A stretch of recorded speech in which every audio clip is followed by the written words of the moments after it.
मित्रांनो, तुमचं पुन्हा एकदा GB स्टोरी टेलर या यूट्यूब चॅनलवर स्वागत आहे. आजच्या आपल्या गोष्टीचं नाव आहे पाठलाग, भाग दुसरा. लेखक समीर गडेकर.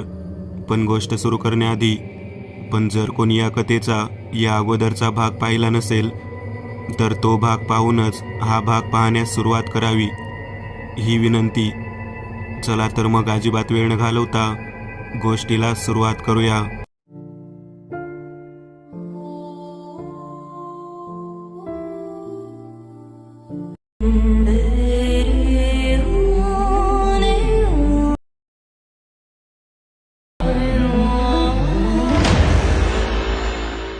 तो असाच एक डिसेंबर मधला उन्हाळ दिवस होता. महेश, यश, दीपक त्रिकुटाने एक भन्नाट प्लॅन बनवला होता. त्या दिवशी कॉलेजमध्ये साडी डे होता.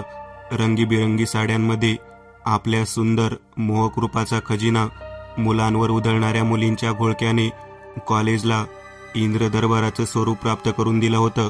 फोटो सेशन आणि धमाल मस्ती आटोपून यश आणि महेशने गाडी काढली. हायवेवरील धाब्यावर मस्त मटणाचा बेत जोडण्याचा प्लॅन सर्वांनी बनवला. तो धाबा तसा बराच दूर होता, पण प्रसिद्ध असल्याने लोक दुरून सुद्धा तिथे यायचे. दीपकला ड्रायव्हिंगची जाम हाऊस. ड्रायव्हिंगसाठी तो मित्रांना नेहमीच गळ घालायचा, पण आज मात्र महेशने स्वतःहून चावी दीपकच्या हाती दिली आणि गाडी हायवेकडे निघाली.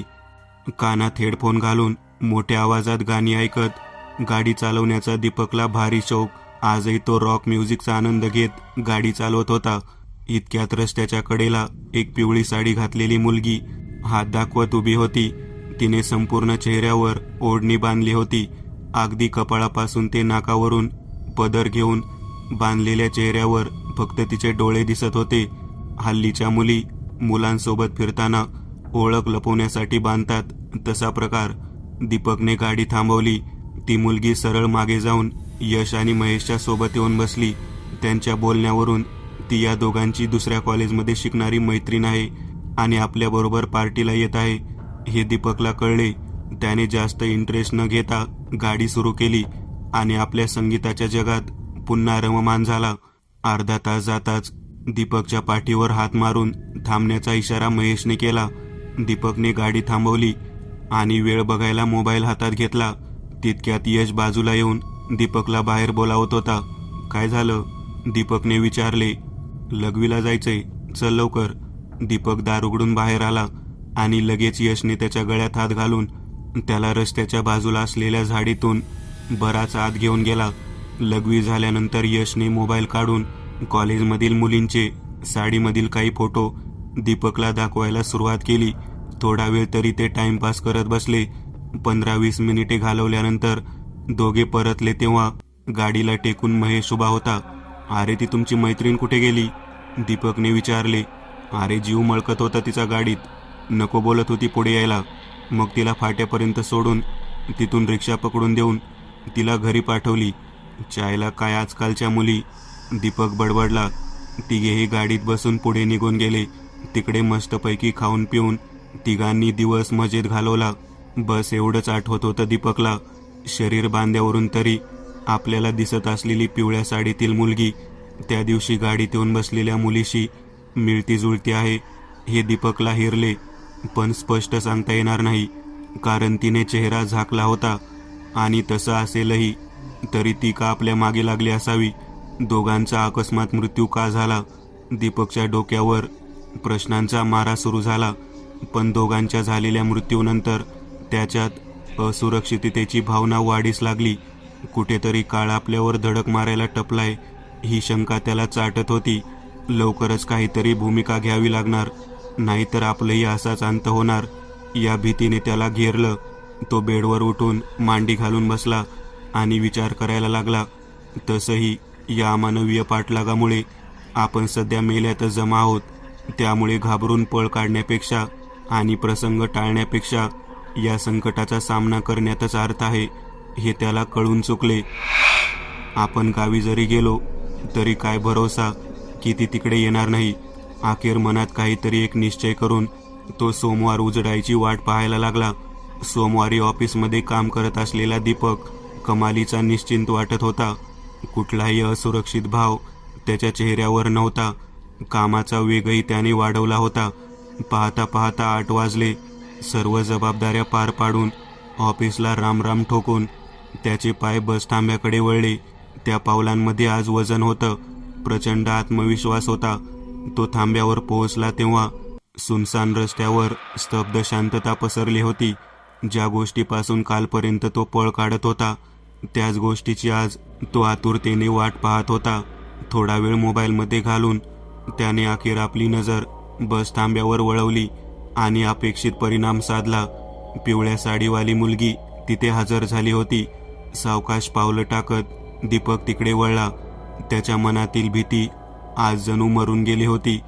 त्या मुलीच्या थोडं बाजूला जाऊन तो बसला. एका दीर्घ शांततेनंतर, मला तुमच्याशी काही बोलायचंय, त्या वाक्यासरशी त्या मुलीने सटकन मान वळवून दीपककडे रागाने बघितलं. तिच्या डोळ्यात अग्नी पेटला होता. काय बोलायचंय? कशासाठी बोलायचंय? मरण दारातच दिल्यावर हीच गत होते माणसाची, पण आता चुकीला माफी नाही. आहो, पण तेच तर मला कळत नाही. कसली चूक? काय गुन्हा घडला माझ्याकडून?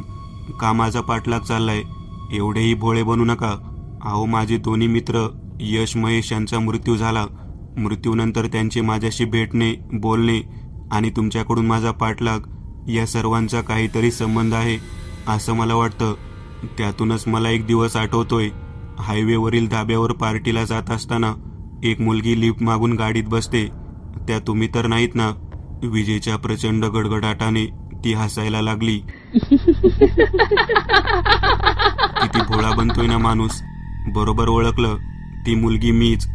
पण अजूनही काही आठवत असेल जरा बघ जोर देऊन. आई शपथ सांगतो हो, त्या दिवशी मी हेडफोनमध्ये गाणी ऐकत गाडी चालवत होतो.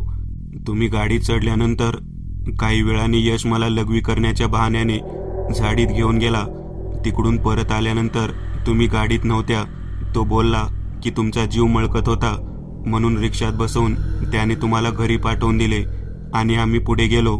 यात मी कुठला असा मोठा गुन्हा केलाय? शेवटच्या वाक्याने त्या मुलीच्या चेहऱ्यावरील भाव सटकन बदलले. अग्नी भडकत असलेल्या क्रोधिष्ट डोळ्यांनी ती दीपककडे पाहायला लागली. काय? माझा जीव मळकत होता? हो, असं महेश बोलला. नालायक, नराधम, लांडग्यांची जात माणसाची. एक निष्कलंक स्त्री म्हणजे यांच्यासाठी फक्त भोगाचे साधन. ती स्वतःशीच पुटपुटली आणि झटकन दीपककडे मान वळवून रागात बोलायला लागली. पण मी कसा विश्वास ठेवायचा की तुम्ही खरे बोलत आहात ते? दीपक काकुळतीला आला होता. त्याचा चेहरा रडवेला झाला. हे बघा, माझ्या भावाला लहान मुलगी आहे. तिची शपथ घेऊन सांगतो, मला तुमच्याशी काय घडले ते काहीही माहीत नाही. स्त्रीशी खेळ करायचा आणि स्वतःला वाचवण्यासाठी स्त्रीची शपथ घ्यायची. जमते कसं हो तुम्हाला? मग एक काम करा, मलाही मारून टाका. आता मात्र दीपकचा नाईलाज झाला होता आणि तो चिडला देखील होता. गाडीतच असलेल्या माणसाला गाडीत काय घडते हे कळू नये, हे कसं शक्य आहे? अहो, पण काय घडलं ते आधी सांगा तरी. मग तुम्हाला जे वाटेल ते करा. बस. दीपकने हात जोडले.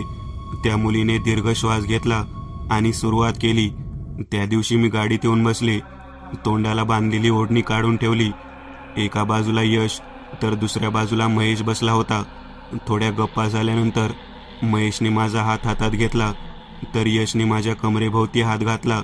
मी घाबरले. हे काय चाललंय? ए, शांत बस जरा, नाहीतर देईल जंगलात उतरून. जाशील कुठे मग? महेश बोलला आणि माझ्या अंगाशी लगट सुरू केली. मी अखेर ओरडणार तेवढ्यात महेशने ओढणी माझ्या तोंडात कोंबली तर यशने माझे दोन्ही हात घट्ट पकडून ठेवले. आता मी ओरडू शकत नव्हते. त्यांनी आळीपाळीने माझ्यावर बलात्कार केला. प्रतिकार करून माझी सर्व शक्ती संपली आणि ओरडूनही आता फायदा नव्हता. वेळ गेली होती. त्यांना जे साधायचं ते त्यांनी साधलं होतं. गलित गात्र शरीर घेऊन मागे मी निश्चित एका प्रेताप्रमाणे पडून होती. तुम्ही लघवीला गेल्यावर महेशने मला गाडीत नेऊन फाट्यावर उतरवून दिलं. उतरवून कशाचं? सरळ रस्त्याच्या कडेला ढकलून तो निघून गेला. माझं जग हरवलं होतं. सगळं संपलं होतं. निराशेतून मी घरी जाऊन विष पिऊन आत्महत्या केली. हलकट, नालायक, हरामखोर. बरं झालं साले मेलेत. एवढ्या दरिद्री लोकांसोबत मी मैत्री केली. कुत्रे साले. दीपकचा क्रोधाग्नी भडकला होता.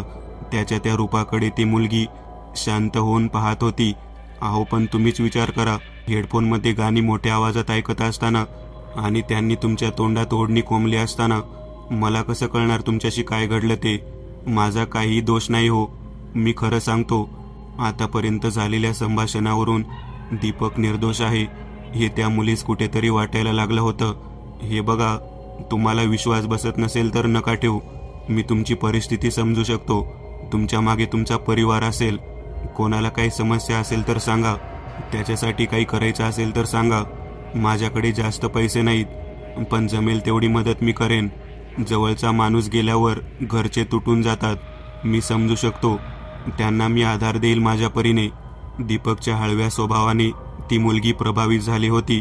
दीपक खरंच निर्दोष आहे हे तिच्या मनाला आता पटलं होतं. तसाही दीपकने तिच्या शरीराला स्पर्श केलेला नव्हता. दीपक बोलत होता तेवढ्यात अचानक एक लाईट भक्कन त्याच्या डोळ्यावर आला. त्याने रस्त्यावर पाहिले तर बस त्याच्या पुढ्यात येऊन थांबली होती. कंडक्टर घंटी वाजवत होता. दीपक जागचा हलला नाही. बस निघून गेली. दीपकने मान वळवली, पण आता बाजूला कोणीच नव्हतं. अहो कुठे गेलात? ऐकून तर घ्या. अहो या ना. दीपक कितीतरी वेळ बडबडत होता. बस थांब्याच्या सभोवताल फिरत होता. तिला शोधत होता. तिथे ताट काढत रात्रीचे 12 वाजले, पण फायदा झाला नाही. शेवटी घरी जाऊन दुसऱ्या दिवशी ऑफिस सुटल्यावर लगबगीने तो बस थांब्यावर येऊन वाट पाहत बसला, पण ती आली नाही. दीपक रोज तिथे जात राहिला, वाट पाहत राहिला. बसच्या शेवटच्या कोणत्यात तिला निहाळत राहिला. बरेच दिवस गेले, ती दिसली नाही. तो आजही बस थांब्यावर बसच्या शेवटच्या सीटवर तिला शोधत असतो. ती कधीतरी पुन्हा दिसेल, आपल्याशी बोलेल या आशेत तो तेवत असतो. पण ती भेटणार कशी? तिला आता मुक्ती मिळाली होती. ती आता कधीच दिसणार नव्हती, कारण तिचा प्रतिशोध पूर्ण झाला होता. अन्यायाच्या आगीत होरपळलेला एक जीव वेगळ्याच जगात निघून गेला होता. तिचा इथला प्रवास संपला होता. झडप घालून पाहणाऱ्या काळाच्या आघातातून दीपक मात्र सुखरूप वाचला होता, कारण एक अतृप्त जीवाच्या प्रतिशोधातून तो निर्दोष सुटला होता. होय, दीपक निर्दोष होता. मी एक नवीन चॅनल ओपन करत आहे. त्यावर तुम्हाला ॲनिमेटेड हॉरर स्टोरीज पाहायला मिळतील. त्या चॅनलची लिंक या व्हिडिओच्या डिस्क्रिप्शन मध्ये दिलेली आहे. चॅनलला सबस्क्राईब करायला विसरू नका. मित्रांनो, आज पुरतं एवढंच. तुम्हाला जर काही गोष्ट आवडली असेल तर नक्की लाईक करा. तुमच्यापैकी बरेचसे जण व्हिडिओ लाईक न करताच पळून जातात, पण हा जर व्हिडिओ तुम्ही लाईक केला तर मला जरा बरं वाटेल आणि असेच भारी भारी व्हिडिओ बनवायची माझ्यात एनर्जी येईल. त्यामुळे नक्की लाईक करा. आणि अजूनही कोणी या चॅनलला सबस्क्राईब केलेलं नसाल तर लगेच सबस्क्राईब करून टाका. आणि बाजूची घंटी ती मात्र दाबायला विसरू नका. देवाची घंटी आहे ती. चला तर मग पुन्हा भेटूया अशीच एक आगळी वेगळी गोष्ट घेऊन पुढच्या